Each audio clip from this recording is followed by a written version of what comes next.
Hello കൂട്ടുകാരെ, മഴത്തോരു മുംബൈ സീരിയലിന്റെ ഇനി വരാൻ പോകുന്ന കഥയെപ്പറ്റിയാണ് കേട്ടോ പറയുന്നത്. അതിനു മുമ്പ് ഈ ചാനൽ നിങ്ങൾ ഇതുവരെ സബ്സ്ക്രൈബ് ചെയ്തിട്ടില്ലെങ്കിൽ ദയവ് ചെയ്ത് സബ്സ്ക്രൈബ് ചെയ്യുക. ഒപ്പം ഈ വീഡിയോ ഇഷ്ടപ്പെടുകയാണെങ്കിൽ ഹൈപ്പ് ചെയ്യാനും മറക്കരുത്. അപ്പം നമുക്ക് കഥയിലേക്ക് പോവാം. അങ്ങനെ അലീനയോട് നീരസം പ്രകടിപ്പിച്ചും അവളെ ഇറക്കി വിടാനെന്ന ഉദ്ദേശത്തിൽ കൊട്ടാരമറ്റം തറവാട്ടിലെത്തിയ ആൽബർട്ടിനെയും ഔസേപ്പച്ചനെയും അവരുടെ കുടുംബക്കാരെയെല്ലാം സ്നേഹപൂർണ്ണമായ വാക്കുകൾ കൊണ്ടും ത്യാഗപൂർണ്ണമായ പ്രവൃത്തികൾ കൊണ്ടും തന്റെ വശത്താക്കിയിരിക്കുകയാണ് അലീന. കുട്ടികൾക്കെല്ലാം ഇപ്പം എന്തിനും ഏതിനും അലീന വേണം. രാത്രി കിടക്കാൻ നേരവും അലീനയുടെ മുറിയിൽ താഴെ നിരത്തി ബെഡ് വിരിച്ചിട്ടാണ് എല്ലാവരും കിടന്നത്. ആ മുറിയിൽ നിന്ന് പൊട്ടിച്ചിരികളുടെയും കളി തമാശകളുടെയും ബഹളം കേൾക്കാമായിരുന്നു. രാത്രി 11 മണിവരെ അത് നീണ്ടു. ഉറങ്ങാൻ നേരം ഔസേപ്പച്ചന്റെ ഭാര്യ വത്സമ്മ ഔസേപ്പച്ചനോടായി പറയുകയാണ്, നിങ്ങളുടെ ചേട്ടന്റെ ഭാഗ്യാണ് കേട്ടോ ഇങ്ങനൊരു മോളെ കിട്ടിയത്. അല്ല ചായ, എങ്ങനെ തോന്നിയതിനെ അനാഥാലയത്തിൽ കൊണ്ട് ഉപേക്ഷിക്കുക. ഇത് കേട്ട് ഔസേപ്പച്ചൻ പറയുന്നുണ്ട്, നീ പറയുന്ന കേട്ടാ തോന്നുമല്ലോ ഞാനത് ചെയ്തേന്ന്. ആര് ചെയ്തതാണേലും ഈ വീട്ടിലുള്ളവർക്കും അതിലൊരു പങ്കുണ്ടല്ലോ അച്ചായ. ആർക്ക് പങ്കുണ്ടെന്ന് നീ പോയി അപ്പച്ചനോട് ചോദിക്ക്. ആർക്ക് പങ്കുണ്ടായാലില്ലെങ്കിലും ഈ കുടുംബം മുഴുവൻ ആ പെങ്കൊച്ചിനോട് ക്ഷമ ചോദിക്കണം. അത്ര വലിയ തെറ്റാ അവളോട് ചെയ്തത്. അല്ല, നിനക്ക് എപ്പം മുതലാ ഈ ബോധോദയം ഉണ്ടായത്? മുമ്പ് ഇങ്ങനെയൊന്നല്ലല്ലോ പറഞ്ഞുകൊണ്ടിരുന്നത്. അതൊക്കെ ശരിയാ, അത് തെറ്റാണെന്ന് മനസ്സിലായപ്പോൾ തിരുത്തിയില്ലേ? അതുപോലെ തിരുത്തണമെന്നാ ഞാൻ പറഞ്ഞത്. ഞാൻ ആദ്യം വിചാരിച്ചത് ചേട്ടൻ്റെ സ്വത്ത് കണ്ട് അതിൽ നിന്ന് എന്തെങ്കിലും കിട്ടുമോ എന്ന് കരുതി പറ്റിക്കൂടിയതാണെന്നാ. ഇപ്പം മനസ്സിലായി അവൾക്ക് നമ്മുടെ നിന്ന് ഒന്നും വേണ്ട. അവളുടെ കയ്യിലുള്ളത് കൂടി ഇല്ലാത്തവർക്ക് കൊടുക്കണമെന്ന് മാത്രമേ അവൾക്കുള്ളൂ. ഔസേപ്പച്ചൻ വത്സമ്മയുടെ വാക്കുകൾ കേട്ട് മിണ്ടാതങ്ങ് കിടക്കുകയാ. വത്സമ്മ പറയുന്നതെല്ലാം ശരിയാണെന്ന് ഔസേപ്പച്ചനും തോന്നി. പിറ്റേ ദിവസം രാവിലെ ബ്രേക്ക്ഫാസ്റ്റ് കഴിക്കുന്ന നേരം അലീന തനിക്കുള്ള ഭക്ഷണവുമായി അടുക്കളയിൽ തന്നെയാണ് ഇരുന്നത്. അലീന അടുക്കളയിൽ ഇരിക്കുന്നത് കൊണ്ട് തന്നെ പിള്ളേരും അവൾക്കൊപ്പം അടുക്കളയിൽ തന്നെ ഇരുന്ന് ഭക്ഷണം കഴിക്കാൻ തുടങ്ങി. പെട്ടെന്ന് ഔസേപ്പച്ചൻ അടുക്കളയിലോട്ട് വന്നു. അതൊരു പതിവില്ലാത്ത വരവായിരുന്നു. അലീനയുടെ സമീപത്ത് വന്നിട്ട് ഔസേപ്പച്ചൻ അവളോട് ഗൗരവത്തോടെ ചോദിക്കുകയാണ്, നീയാണോ ഈ പിള്ളേരും കൂടി ഇവിടെ പിടിച്ചിരുത്തിയത്? അലീന എന്തെങ്കിലും മറുപടി പറയുന്നതിന് മുമ്പേ റൂണി ഇടയ്ക്ക് കയറി, ഞങ്ങൾ ആരും പിടിച്ചിരുത്തിയതൊന്നല്ല, ഞങ്ങൾ തന്നെ വന്നിരുന്നതാ. ഇത് കേട്ട് ഔസേപ്പച്ചൻ ചോദിക്കുന്നുണ്ട്, നിനക്കൊക്കെ ഊണുമേശയിൽ വന്നിരുന്ന് കഴിച്ചാൽ എന്താടാ? അതിന് മറുപടി പറയുന്നത് സാന്ദ്രയാണ്. അലീന ചേച്ചിക്ക് പ്രവേശനമില്ലാത്ത ഊണുമേശ ഞങ്ങൾക്കും വേണ്ട. ഉടനെ മിലൻ പറയുന്നുണ്ട്, പിരിച്ചുവിട്ടവരെ തിരിച്ചെടുക്കുക. ഇത് കേട്ട് ഔസേപ്പച്ചൻ ചിരിച്ചുകൊണ്ട് പറയുകയാണ്, എന്നാ ഒരു കാര്യം ചെയ്, അലീന എഴുന്നേറ്റ് ഡൈനിങ് റൂമിൽ വന്നിരുന്ന് ഭക്ഷണം കഴിക്കും. ഈ പ്രശ്നം അങ്ങനെ അങ്ങ് തീരട്ടെ. ഉടനെ ജോസുട്ടി പറയുന്നുണ്ട്, അങ്ങനെ അങ്ങ് പോവരുത് അലീന ചേച്ചി. അലീന ചേച്ചിക്ക് ഡൈനിങ് റൂമിൽ ഇരിക്കാനുള്ള യോഗ്യതയുണ്ടോ ഇല്ലയോ എന്നുള്ളത് പപ്പ തന്നെ പറയണം. ഇത് കേട്ടുകൊണ്ട് ഔസേപ്പച്ചൻ പറയുകയാണ്, അങ്ങനെയൊന്നും പറയാൻ എനിക്ക് സൗകര്യമില്ല. അത്രയും പറഞ്ഞുകൊണ്ട് അലീനയുടെ നേർക്ക് കൈ നീട്ടിക്കൊണ്ട് ഔസേപ്പച്ചൻ പറയുകയാണ്, എഴുന്നേറ്റ് വാ. അങ്ങനെ ഒരു വിളി അലീന ഒട്ടും പ്രതീക്ഷിച്ചതല്ല. അവളുടെ കണ്ണുകളെല്ലാം നിറയാൻ തുടങ്ങി. അവസാനം ജോസുട്ടി തന്നെ അവളുടെ കൈയെടുത്ത് പപ്പയുടെ കയ്യിൽ വെച്ചു കൊടുത്തു. ഔസേപ്പച്ചൻ അവളെ പിടിച്ചെഴുന്നേപ്പിച്ചു. എന്നിട്ട് ഊണുമേശയുടെ കസേര വലിച്ചിട്ട് അവളെ അതിൽ കൊണ്ടിരുത്തി. അവൾക്ക് പിന്നാലെ ജാഥ പോലെ പ്ലേറ്റുകൾ എടുത്തുകൊണ്ട് പിള്ളേരും വന്നു. ഒരു സമരം ജയിച്ചു വന്ന പ്രതീതിയായിരുന്നു പിള്ളേർക്കെല്ലാം. അവരത് ആർപ്പു വിളിച്ചും കൈയടിച്ചും ആഘോഷിക്കുന്നുണ്ട്. പക്ഷേ അലീനയ്ക്ക് കരച്ചിലാ വന്നത്. അത് കണ്ടപ്പോൾ എല്ലാവരുടെ കൈയടിയും നിന്നു. പെട്ടെന്ന് സാന്ദ്ര വന്ന് അലീനയുടെ കഴുത്തിക്കോടെ കൈയിട്ടുകൊണ്ട് പറയുക, എന്റെ പൊന്നുമോള് കരയണ്ടാട്ടോ. ഇത് കണ്ടുകൊണ്ട് ജോസുട്ടി പറയുന്നുണ്ട്, അലീന ചേച്ചി അതിനധികം അടുപ്പിക്കണ്ടാട്ടോ. ഒന്നിക്ക് നക്കിക്കൊല്ലും, അല്ലെങ്കിൽ ഞെക്കിക്കൊല്ലും. രണ്ടിലേതായാലും മരണം ഉറപ്പാ. ഇത് കേട്ട് അലീനയ്ക്ക് ചിരി വന്നു കേട്ടോ. അപ്പോഴേക്കും സാന്ദ്ര കണ്ണുരുട്ടിക്കൊണ്ട് പറയുന്നുണ്ട്, നീ ഒന്ന് പോടച്ചക്ക. അങ്ങനെ ഭക്ഷണം കഴിക്കുന്നതിനിടയിൽ സാന്ദ്ര പറയുന്നുണ്ട്, ഇന്ന് നമുക്കൊരു സിനിമയ്ക്ക് പോവാം. ഒരു സിനിമ കണ്ടിട്ട് എത്രയോ നാളായി. ഇത് കേട്ട് ആൽബർട്ട് ചോദിക്കുന്നുണ്ട്, ടി വിയിൽ ദിവസവും 10 സിനിമ കാണുന്നത് പോരെ? അതൊന്നും പറ്റത്തില്ല, തിയേറ്ററിൽ പോയി തന്നെ സിനിമ കാണണം, അതല്ല അതിൻ്റെ ഒരു ത്രില്ല്. ഇത് കേട്ട് ഔസേപ്പച്ചൻ ചോദിക്കുന്നുണ്ട്, അത് ശരി, അപ്പോൾ വീട്ടിൽ പോകാനുള്ള ഉദ്ദേശമൊന്നുമില്ലേ? നിങ്ങൾക്ക് സ്കൂളിൽ പോകണ്ടേ പിള്ളേരെ? വെറുതെ സിനിമ കണ്ടുകൊണ്ട് നടന്നാൽ മതിയോ? ഇത് കേട്ട് മിലൻ ചോദിക്കുന്നുണ്ട്, ഇന്ന് തിരിച്ചു പോകാനോ? പിന്നല്ലാതെ, വീട് പൂട്ടി ഇറങ്ങിയിട്ട് 2 ദിവസമായി. ഉച്ചഭക്ഷണം കഴിഞ്ഞാൽ അപ്പം ഇറങ്ങും. ഇത് കേട്ടതും അത്രയും നേരം ബഹളം കൊണ്ട് നിറഞ്ഞു നിന്ന ഊണുമുറി പെട്ടെന്ന് നിശബ്ദമായി. പെട്ടെന്ന് സാന്ദ്ര പറഞ്ഞു, എങ്കിൽ നമുക്കൊരു മാറ്റിനി കണ്ടിട്ട് പോകാം പപ്പ. അപ്പം ആൽബർട്ട് ചോദിക്കുന്നുണ്ട്, ആർക്കാടാ സിനിമ കാണാനിട്ട് ഇത്ര ശ്വാസം മുട്ടുന്നത്?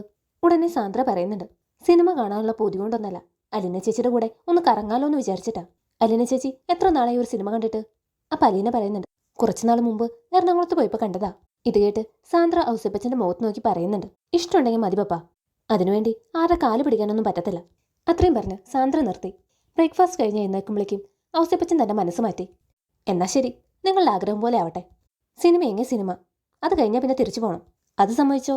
അതിനെല്ലാവരും സമ്മതം മൂളി. ഇടയ്ക്ക് സാന്ദ്ര ചെന്ന് വത്സമ്മയോട് ഒരു അഭ്യർത്ഥന നടത്തി, നമുക്ക് വീട്ടിൽ പോകുമ്പോൾ അലീന ചേച്ചി കൂടെ കൊണ്ടുപോവാം. വത്സമ്മയ്ക്കും അത് സമ്മതമായിരുന്നു. പക്ഷേ ഔസേപ്പച്ചൻ എന്ത് പറയുന്നു അവൾക്ക് ഉറപ്പില്ലായിരുന്നു. പപ്പയെക്കൊണ്ട് ഞാൻ സമ്മതിപ്പിച്ചോളാന്ന് സാന്ദ്ര പറയുന്നുണ്ട്. ഉച്ചയൂണിന് ശേഷം വേഗം തയ്യാറായി എല്ലാവരും സിനിമയ്ക്ക് പോയി. സിനിമ കണ്ടു കഴിഞ്ഞ് ഐസ്ക്രീം പാർലറിലും കയറി ചുറ്റിക്കറങ്ങിയിട്ടാണ് അവർ തിരിച്ചു വന്നത്. വന്നയുടനെ ഔസേപ്പച്ചൻ പറയുന്നുണ്ട്, ആരും ഡ്രസ്സൊന്നും മാറണ്ട, എന്തേലും എടുക്കാനുണ്ടെങ്കിൽ എടുത്തോ, ഇപ്പൊ തന്നെ പോയേക്കാം. പക്ഷേ 8 മണി കഴിഞ്ഞിട്ടും ആരും പുറപ്പെടുന്ന ലക്ഷണമൊന്നും കാണുന്നില്ല. ഇത് കണ്ടിട്ട് ഔസേപ്പച്ചൻ ചോദിക്കുന്നുണ്ട്, ഇതെന്താ ആർക്കും വീട്ടിലൊന്നും പോകണ്ടേ? നാളെ പോവാൻ പപ്പ, ജോസുട്ടി പറയുകയാണ്. നാളെ സ്കൂളിൽ പോകണ്ടടാ നിനക്ക്. അപ്പം മിലൻ പറയുന്നുണ്ട്, രാവിലെ ഇവിടുന്ന് പോയാലും വീട്ടിൽ ചെന്ന് ഡ്രസ്സ് മാറി സ്കൂളിൽ പോകാനുള്ള സമയമുണ്ടല്ലോ. ഇത് കേട്ട് ഔസേപ്പച്ചന് ദേഷ്യം വരാൻ തുടങ്ങി. 3 ദിവസം ഇവിടെ ആടി തിമിർത്തിട്ടും നിങ്ങൾക്ക് മതിയായില്ലേ? അപ്പൊ സാന്ദ്ര പറയുന്നുണ്ട്, ഇന്നൊരു ദിവസം കൂടി ഇവിടെ നിൽക്കാം പപ്പ. നാളെയോ മറ്റന്നാളോ അലിന് ചേച്ചി വീട്ടിൽ പോവും. പിന്നെ എപ്പോഴാ നമ്മളെല്ലാവരും കൂടി ഇങ്ങനെ ഒന്ന് ഒത്തുകൂടുന്നേ?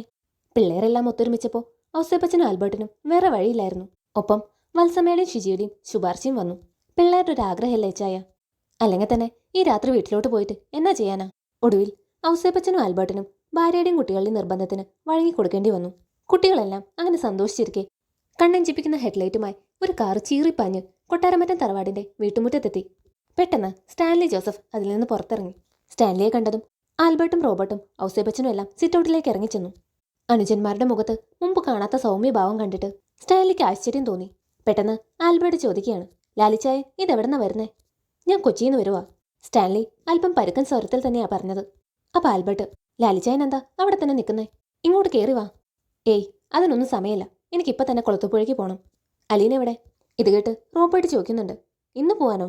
സ്റ്റാൻലിക്ക് വിട്ടുവീഴ്ചയില്ലെന്ന് അറിയാവുന്നതുകൊണ്ട് ആൽബർട്ട് ചെന്ന് അലീനയെ വിളിച്ചു. അലീന, നിന്റെ അപ്പൻ വന്നിട്ടുണ്ട്. അയ്യോ, ഇന്ന് വരുമെന്ന് പറഞ്ഞില്ലല്ലോ. അലീന ഓടി സിറ്റൗട്ടിലേക്ക് എത്തി. സ്റ്റാൻലിയെ കണ്ടതും അലീന പറയുകയാണ്, പപ്പയൊന്നും വിളിച്ചു പോലും ഇല്ലല്ലോ. സ്റ്റാൻലി അലീനയുടെ മുഖത്തേക്കൊന്ന് സൂക്ഷിച്ചു നോക്കി. എന്നിട്ട് പറയുകയാണ്, ആ നേരം കിട്ടിയില്ല. അവൾ സന്തുഷ്ടയാണെന്ന് അയാൾക്ക് മനസ്സിലായി. അപ്പം അലീന പറയുന്നുണ്ട്, പപ്പ എന്താ കയറിയിരിക്കാത്തത്? നമുക്കിപ്പോൾ തന്നെ പോകണം, നീ വേഗം റെഡിയായി വരാൻ നോക്ക്. ഈ രാത്രിയിലോ? രാത്രിയായാലെന്താ പകലായാലെന്താ? ഇവിടെ നിന്ന് 1.5 മണിക്കൂറത്തെ യാത്രയല്ലേ ഉള്ളൂ. പപ്പ, നാളെ രാവിലെ പോവാം. അലീന, നീ പറയുന്നത് കേൾക്കും മര്യാദയ്ക്ക്. 2 ദിവസം എന്ന് പറഞ്ഞിട്ട് ഇപ്പം 4 ദിവസമായി. വേഗം പോയി ഡ്രസ്സ് മാറിയിട്ട് വാ. ഇത് കേട്ടതും അലീനയുടെ മുഖം വാടി. അലീനയെ കൊണ്ടുപോകാൻ സ്റ്റാൻലി വന്നിരിക്കുന്നുവെന്ന അറിവ് കുട്ടികളെല്ലാം നിരാശപ്പെടുത്തി. ചേച്ചി ഇന്ന് പോവണ്ട. സാന്ദ്ര അലീനയോട് കെഞ്ചുകയാണ്. അങ്ങനെയൊന്നും പറഞ്ഞാൽ കേൾക്കുന്ന ആളല്ല മോളെ പപ്പ. ആ പറഞ്ഞതിനോട് സാന്ദ്രയും യോജിച്ചു. അവൾക്ക് നന്നായിട്ടറിയാം അലീന പറഞ്ഞത് സത്യമാണെന്ന്. സ്റ്റാൻലിയോട് മാത്രമാണ് കുട്ടികൾക്ക് ആർക്കും തന്നെ അടുപ്പവും സ്നേഹവും ഇല്ലാത്തത്. സ്റ്റാൻലി അവരെയും ഗൗനിക്കാറില്ല. അലീന തന്റെ ഡ്രസ്സുകളെല്ലാം പാക്ക് ചെയ്ത് മടങ്ങി പോവാൻ ഒരുങ്ങുകയാണ്. കുട്ടികളെല്ലാം വല്ലാത്ത സങ്കടത്തിലായി. പെട്ടെന്ന് സാന്ദ്ര ചെന്ന് ഔസേപ്പച്ചനോട് പറയുക, പപ്പയൊന്ന് പറയൂ ലാലിച്ചൻ അങ്കിളിനോട് അലീന ചേച്ചിയെ നാളെ കൊണ്ടുപോയാൽ മതിയെന്ന്. ഞങ്ങൾ ഇന്ന് രാത്രി എന്തെല്ലാം പ്ലാൻ ചെയ്തതാ, എല്ലാം പൊളിയല്ലോ പപ്പ. ദിയാമോളാണെങ്കിൽ അലീനയുടെ പിന്നാലെ കെഞ്ചിക്കൊണ്ട് നടക്കുകയാണ്. ഇന്ന് പോവല്ലാണ്ടി, നാളെ പോവാം. ഇതൊക്കെ കണ്ടുകൊണ്ട് ഔതുക്കുട്ടിച്ചായും പറയുകയാണ്, എടാ ലാലിച്ച, നാളെ രാവിലെ പോവാം. കുളത്തുപുഴയ്ക്ക് ഞാനും വരുന്നുണ്ട്. ആ, അപ്പച്ചൻ നാളെ വന്നാൽ മതി, ഞങ്ങൾ ഇന്ന് പോവാം. ഒടുവിൽ ഔസേപ്പച്ചൻ സ്റ്റാലിയുടെ മുന്നിലെത്തി. ലാലിച്ചായ, ഇന്ന് രാത്രി അലിനെ കൊണ്ടുപോകണ്ട. ഞങ്ങൾ അവളെ വിടുന്നില്ല. ഞങ്ങളൊന്നും പോകുന്നില്ല. എല്ലാവരും കൂടി ഇന്നത്തെ ഒരു ദിവസം ഇവിടെ നിൽക്കാം. സ്റ്റാൻലിക്കാണെങ്കിൽ അത് കേട്ടിട്ട് ആശ്ചര്യം തോന്നി, ഒപ്പം ദേഷ്യവും. എൻ്റെ മോളെ വിളിച്ചുകൊണ്ട് പോകാൻ എനിക്ക് നിങ്ങളുടെ ആർക്കെങ്കിലും അനുവാദം വേണോ? അപ്പം ഔസേപ്പച്ചൻ പറയുന്നുണ്ട്, വേണം. ലാലിച്ചായൻ്റെ മാത്രം മോളല്ലല്ലോ. പറയുന്ന കേട്ടാ തോന്നും ലാലിച്ചായനാണ് അവൾ ഇത്രയും കാലം വളർത്തിയതെന്ന്. ലാലിച്ചായനുള്ളതുപോലൊരു അവകാശം അവളുടെ കാര്യത്തിൽ ഞങ്ങൾക്കും ഉണ്ട്. ഔസേപ്പച്ചൻ്റെ ആ വാക്കുകൾ കേട്ടുകൊണ്ട് സ്റ്റാൻലി ഒന്ന് ഞെട്ടി. ഇവിടെ എന്ത് മറിമായാണ് നടന്നത്? അലീനയെ ഞാൻ മകളായി സ്വീകരിച്ചതിനെതിരെ കുരിശുയുദ്ധം പ്രഖ്യാപിച്ചവരവര്. ആ അവരാണ് എൻ്റെ മോളെ കൊണ്ടുവേണ്ടെന്ന് പറയുന്നത്. ഉടനെ ആൽബർട്ട് മുൻപോട്ട് വന്ന് പറയുക, ഇന്ന് അവളെ കൊണ്ടുവേണ്ട ലാലിച്ച. ഞങ്ങളും ഇന്ന് തിരിച്ചു പോകാനിരുന്നതാ. എന്നിട്ടും പോകാതിരുന്നത് എന്തുകൊണ്ടാണെന്നറിയോ? ഇവർക്ക് ഒരു ദിവസം കൂടി അലീന ചേച്ചിയുടെ കൂടെ ഇരിക്കണമെന്ന്. പിള്ളേരുടെ ഒരു ആഗ്രഹമല്ലേ, ആയിക്കോട്ടെ എന്ന് ഞങ്ങളും കരുതി. അങ്ങനെയുള്ളപ്പോൾ ലാലിച്ചായൻ ഇങ്ങനെ കടുംപിടുത്തം പിടിക്കല്ലേ? സ്റ്റാൻലി പുറകിലോട്ടൊന്ന് നോക്കി. പിള്ളേരെല്ലാം നിരന്ന് നിൽക്കുന്നുണ്ട് അലീനയുടെ പിറകിലായിട്ട്. സ്റ്റാൻലി ഒടുക്കം അലീനയുടെ മുഖത്തോട്ട് നോക്കി. അവൾക്കും പോകാൻ മനസ്സിലെന്ന് സ്റ്റാൻലിക്ക് മനസ്സിലായി. ഒടുവിൽ സ്റ്റാൻലി പറയുകയാണ്, ആ ഓക്കെ, ഇന്നത്തെ ഒരു ദിവസം വേണമെങ്കിൽ ഇവിടെ നിൽക്കാം. അത്രയും കേട്ടപ്പോഴേക്കും പിള്ളേരെല്ലാം ആർപ്പ് വിളിക്കാൻ തുടങ്ങി. മഴത്തോരു മുമ്പേ എന്ന സീരിയലിൽ ഇനി വരാൻ പോകുന്നത് അതിസങ്കീർണങ്ങളായ മുഹൂർത്തങ്ങളാണ്. തുടർന്നുള്ള കഥയുമായി മറ്റൊരു വീഡിയോയിൽ കാണാം. താങ്ക്